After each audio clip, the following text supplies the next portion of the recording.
okay. I'm fine. I'm not even hot. No, I know. We're camera people. Why don't you tap Ron on his face? Are you gonna open it? Yeah.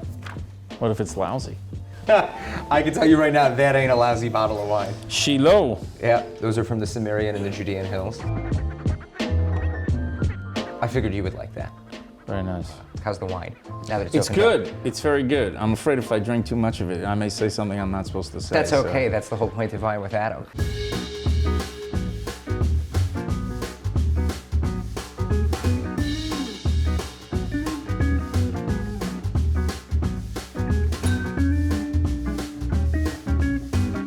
Hi, I'm Adam Scott Bellos, and welcome to Wine with Adam. Today we are sitting in the Menachem Begin Center, right outside of the hills of the Old City in Jerusalem, and I'm here with my very good friend and special guest, former Ambassador Ron Dermer.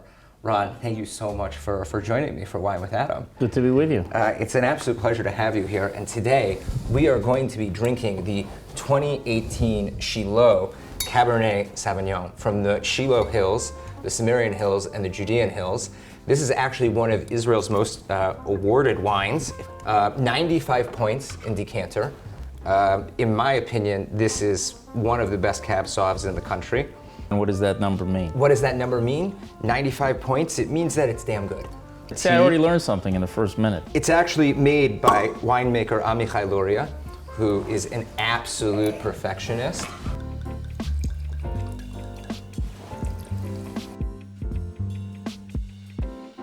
It's very cool because it comes from where the tabernacle stood. Even I understand that that's a good wine. Yeah. It's the taste of 2,000 years of hopes and dreams fulfilled. Or it beats Manischewitz. Okay, so Ron, you're a father, a husband, an author, an economist. By the way, the order was a little reversed there. It was a husband and then a father. Yeah. A diplomat, statesman. You've been the senior advisor to a number of different politicians or Jewish leaders that are considered to be some of the greatest Jewish leaders of the 20th and 21st centuries. Most recently, you were ambassador to the United States, but you've also been an advisor and a mentee to some of the greatest Jewish minds. And I think for me, the one thing that I would like to know is, what would you tell people in terms of staying the path and having a goal and driving forward to achieve greatness somewhat like you have? Well, greatness is a big word, but I would say, first of all, pick the right parents. So I was blessed that the two people I admire most in the world are my mother, who is alive and well, and my father, who passed away. It's 1984, so 37 years ago, a long time, a couple weeks before my bar mitzvah. As for work and overcoming adversity, I think if people choose to go into areas that they love, they tend to be very good at it. I don't know if anyone is great when it comes to things they hate. If you love what you do, somebody told me many, many years ago, you'll never work a day in your life. So let me ask you a question. You were just out of your undergrad when you came to Israel for the first time. I came to Israel when I was 5 for the first time. My mother was born in Israel, in pre-state Israel, so I'm the son of a Palestinian because she was born in 1936 and her birth certificate says Palestine on it. But the first time I came here as an adult was in the summer after college, when I was here for about a month and a half, 7 weeks, and it really changed the trajectory of my life. No question about it. What specifically did you see that kind of gave you the Israel bug? Well, it was just so exciting. The 1990s, when I came here, that would be the summer of 1993, it was a time that was a very boring time, let's say, in the United States, certainly when it comes to public policy. And then I came to Israel, and the place was so alive. I mean, if you had to describe Israel in one word, it's alive. But it was just very, very exciting, very dynamic, interesting. Most of its big decisions, I felt, were all ahead of it. Let me ask you a question. Your father was the mayor of Miami. Beach. Miami Beach. We're sticklers about it. Yeah, we're the fun place. They got all the problems, and we're the fun place. And your brother became mayor of the same municipality. Mm-hmm. Was your family always a political family? Did you grow up with this interest in politics? Was it the time that you spent in Israel that got you into the political economic philosophy? I mean, that's kind of what you did for your master's, and then you ended up here. It's a good question. I wasn't really conscious of it growing up. My father left public life with a better reputation than he entered it for honesty and integrity, which is rare in politics. And so I grew up in a house where certainly public service was seen as the highest calling. And there was also a view that there were a lot of corrupt people in public life, and that you should go and serve the people and fight that. But I just know that there was nothing that was held in higher esteem in my house than the ability to really serve the public and to be seen as a public servant. I think one of the things that's most interesting about you, at least when you give political commentary on other political leaders other than Netanyahu, and one of the things that I find most interesting is the vitriol that's thrown at Obama over the Iran deal from many right-wing Jews, or even just right-wing supporters of Israel or opponents of the JCPOA. And the way that you speak about him is much lighter. Well, look, on the issue of Obama, I never questioned his motives. You always say that, yeah. I never questioned his motives, not when he was president and not when he was a former president. I think if he were sitting in this chair hooked up to a lie detector, he would tell you he thinks a nuclear deal with Iran is not only better for America, but better for Israel. And he would be seen as telling the truth. I just disagree with him. And I think the problem that you have too often in politics is that we turn our political adversaries into enemies. And the way you do that is you attribute bad motives to them. But people who disagree with you and may actually advocate policies that could be enormously dangerous for Israel. I mean, I think the nuclear deal is a disaster for Israel. In the case of Obama, and I was in every single meeting between Netanyahu and Obama. I'm the only one besides the two of them to be in all of their meetings. I understand how he sees it. We just disagree on what is possible and what the best alternative is. I think once you don't cast those adversaries as enemies, I think it creates the possibility for common ground, where once they become an enemy, once you say that they're evil and you're attributing ill will to them, it's very hard to build any kind of bridge. So, when you got out of college, you worked with Frank Luntz for a little bit, and then you met Sharansky. Tell me a little bit about how that happened and how you got introduced to him. So I went to the Wharton School of Business at University of Pennsylvania, and I studied finance and management. And Frank Luntz, who taught a class that I was in University of Pennsylvania, he asked me to come help him on a project. And Sharansky reaches out to somebody in Washington who reaches out to Frank Luntz saying, could you help this guy, Natan Sharansky, start a political party in Israel? And by then, Frank knew of my desire to live in Israel, possibly move to Israel, so he reached out to me. He said, will you consider going and working for Sharansky? And so I went and I sat down with him. It took me all of like 3 minutes to understand that I was dealing with a unique person. And that's what happened. He ran in 96, I think he got 7 seats. In 99, he got 6. And in 2003, he got 2, and he sort of took his party and he connected it to the Likud, and that was it. And they achieved their goal. And that's success in politics, as far as I'm concerned. So basically, you came to Israel, you started advising for your first political campaign, and you achieve your goal immediately. You call an election. You then, if I'm correct, still at this time, Bibi hasn't poached you yet from Sharansky. So this is where you meet him for the first time. That's when I met him the first time, where he was a sitting prime minister a month before the election. And I said, Mr. Prime Minister, you're going to lose. So I don't remember if those were the first words, but that was definitely the message I can only imagine that I gave to him. But he knew it. He knew it. He's also exceptionally analytical. He looked at it. He asked me, okay, what do you think I should do, this, that, and we had that conversation. Now you fast forward a year, and this is now around May or June 2000. He's already been out of office for a year, and we're right before Barak goes to Camp David. And Netanyahu was thinking of making a political comeback. And I went to see him, and we had a meeting of the minds right away from that first meeting. How old are you at this point now? I would be 29. I turned 29, and I had worked at that point for Sharansky for about almost 5 years. And they were quite close. I mean, like, Bibi played a huge role in helping free Sharansky. So he not only got him out of prison, he took his advisor. Well, yeah, well, that's what Natan says. That the bad thing that Netanyahu did is that he took me from him or something. But later we wrote a book together. That was in 2004. So this was after I had already worked. And for a period of time, I was really involved with both of them. One of the things that I think is so interesting about the book is that, you know, other than the main thesis, is you do talk about Bibi going to lobby for Sharon against some of the things that Bush was doing at the time. Why him?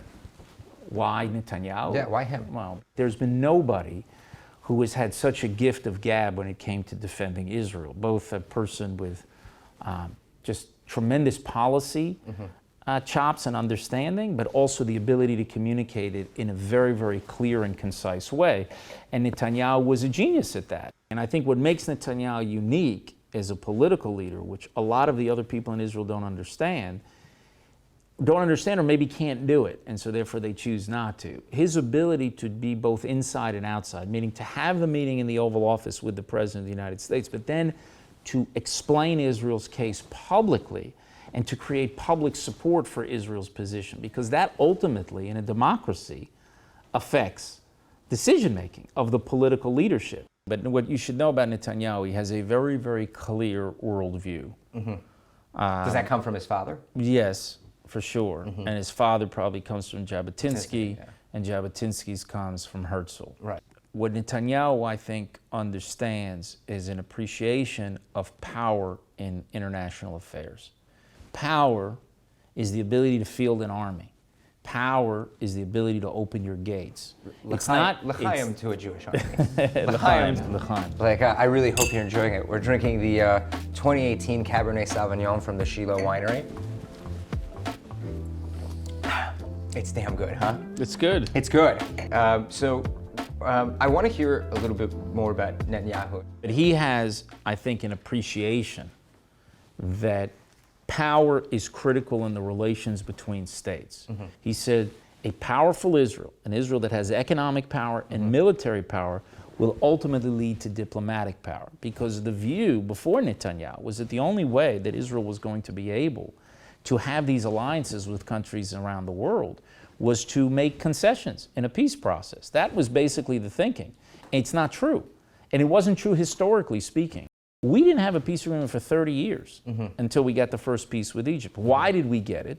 Because Israel proved itself to be powerful on the battlefield. You had not only the Six-Day War and this great victory, but also repelling in 1973. And then it's an understanding among the Egyptians that, you know, if you can't beat them, you know, let's join them. That's why you hear the Prime Minister say, for as long as I can remember, no one makes alliances with the weak, that Israel has to be very strong. And not only when you make these concessions that are very dangerous, you're actually, it won't bring peace, that's been clear. But even more than that, it will actually make Israel a worse ally, because you're weakening the country in the hope that this is going to generate goodwill of the world. And then that goodwill evaporates in a second when you don't have that peace that you're searching for. So Netanyahu in the last few years has turned Israel into a rising power. You wrote this article for Sharansky, and it was on hating the Jews, okay? And you talked about transhistorical anti-Semitism. In that particular article, we're trying to find a golden thread that links anti-Semitism throughout history, and what we see there is that it's the Jews standing against the prevailing zeitgeist. Right. Pick a century. Pick a century any time in the last, 2,000 years. Do you want the 9th, the 13th, the 6th? It doesn't matter. Go online. Go back to Alexandria. And look at how many anti-Semitic attacks there were. And people will be shocked. It's thousands, sometimes tens of thousands, hundreds of thousands of people who were killed.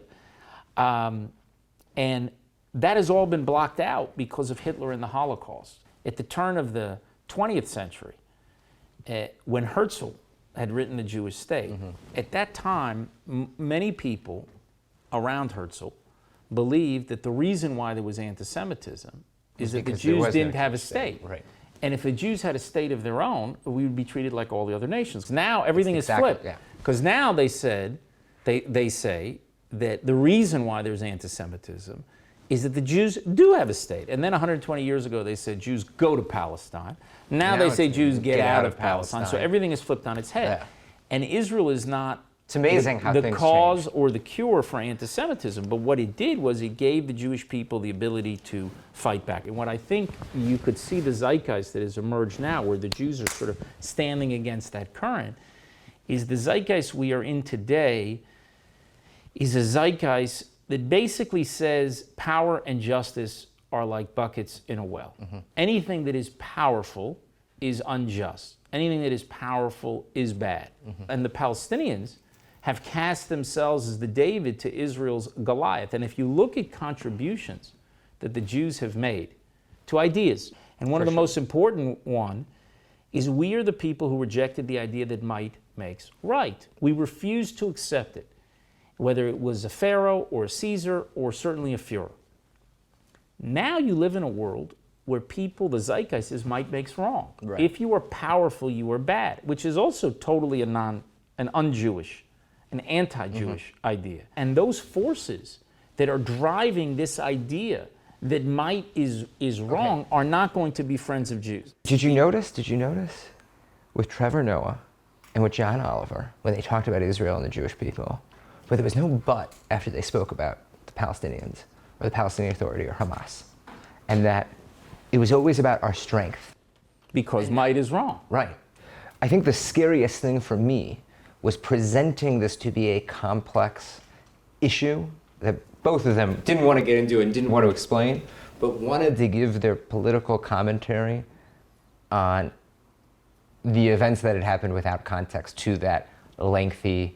They just want to play to the mob. But is it playing to They're the mob, just or playing- is it endangering like the American Jewish community? It is no. It's It's definitely dangerous. And is it because what also happened- no? But we're seeing a change of anti-Semitism becoming something that's normal within pop culture. Right, And well- that's a huge change for the American Jewish experience that has never existed.